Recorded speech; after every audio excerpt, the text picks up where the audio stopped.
Have you ever wondered what it's like to have a fortune so big it could rival the economy of an entire country? Well, today we're diving into that world. We're going to look at who these people are, exactly how they got so incredibly wealthy, and what it all means for the rest of us. So, let's just start with this number. $1.5 trillion. That's not a government's budget or some massive corporation's value. No, that's the combined fortune of just the 10 richest people on the planet. That's the mind-boggling scale we're dealing with here. All right, first up, let's step inside what we're calling the Billionaires Club. But before we start throwing around names, we really need to get a handle on what we're actually measuring. How are these massive fortunes even calculated in the first place? Okay, this is absolutely key. Net worth. We're not talking about a giant vault of cash like in the movies. Net worth is the total value of everything a person owns. Stocks, real estate, companies, you name it, minus any debts they have. And this is super important because it means these fortunes aren't set in stone. They can literally jump up or down by billions of dollars in a single day, all depending on what the stock market does. So now that we know what we're talking about, let's get to the who. Who are the individuals sitting at the very, very top of this list? It's time to meet the people whose decisions can actually move global markets. Right at the top of the list is a name that might not be as instantly recognizable as some others, Bernard Arnault. But I could guarantee you definitely know the empire of brands he controls. Arnault's net worth is sitting at an incredible $230 billion, all built on his luxury goods powerhouse, LVMH.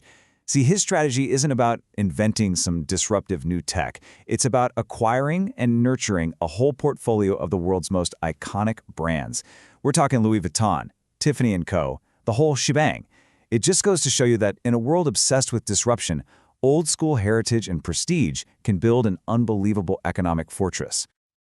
Next up, here's the name that's pretty much synonymous with disruptive technology and some truly out-there world-changing ambitions. Elon Musk.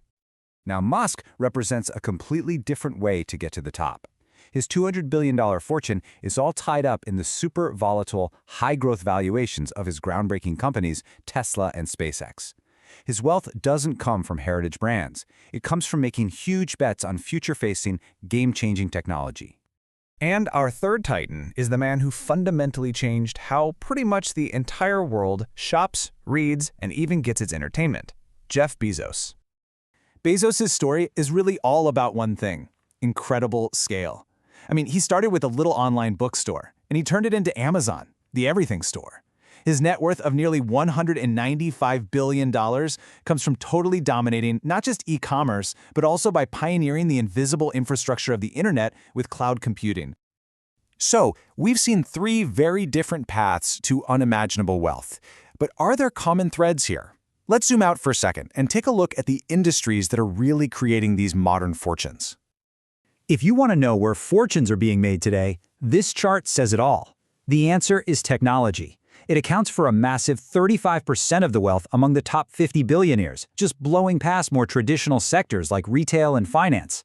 Our digital world isn't just changing how we live, it is fundamentally reshaping the entire global economy. So this really kind of boils down to two main playbooks for building one of these mega fortunes. You've got the tech founder like a Musk or a Bezos who creates wealth through high-risk, explosive innovation. And then you have the conglomerate builder like Arnault who focuses on buying up established brands for stable, long-term growth. It's disruption versus dynasty, and clearly both are incredibly effective. What's just staggering is the speed, the sheer acceleration of all this wealth creation. The internet laid the groundwork, right? Then the smartphone put all that power into everyone's pocket. And now, things like cloud computing and AI are just supercharging the whole process. Each new wave of tech builds on the last, acting as a massive accelerator.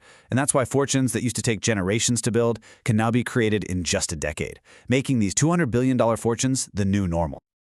Okay, for our last section, let's move beyond the balance sheets. What does it actually mean for the world when one person can control this much capital? Let's explore the real-world impact of these modern fortunes. You know, there's this powerful idea that really captures the modern debate around all this wealth.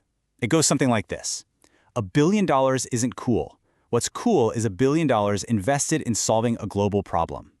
And that simple thought just pivots the entire conversation away from just accumulation and towards real-world application and impact.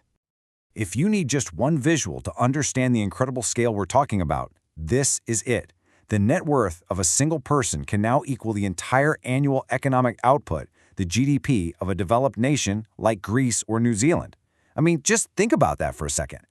The fortune of one family is comparable to all the value created by millions of people over an entire year. It's just staggering.